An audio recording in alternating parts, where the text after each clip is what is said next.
All right, guys, so I wanted to give an update on my VR4's cold start problem. Hopefully it'll help somebody, especially if you're using aftermarket gauges.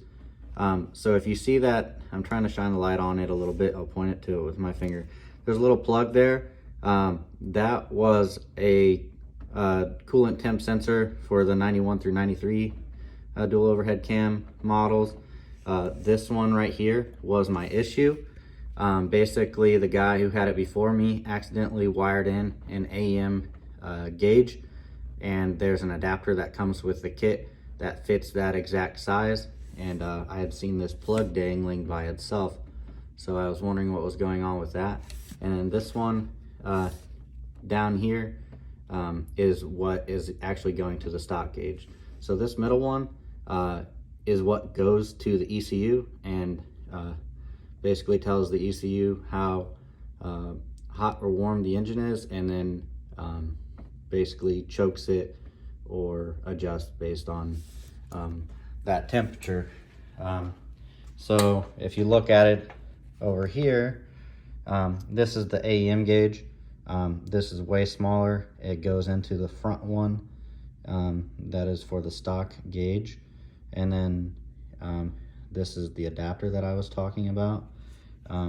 You can see how it's very similar size to the stock one. This is the part, this nipple is the part that goes in.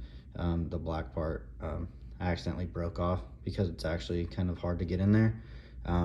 So I had to remove basically the BOV, the intake, some of the intercooler piping, and some of the other piping. I had to like kind of push around and kind of get creative with my fittings to get them to work in there. I believe it was a deep socket, a 13/16 socket that I had to use to get in there. Nothing else would quite grab it without yanking on that plastic.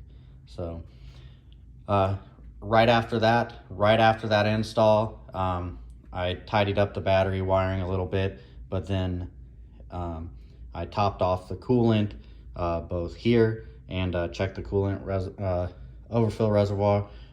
That was a little low, and when you do change out that sensor, it does leak a little bit of coolant.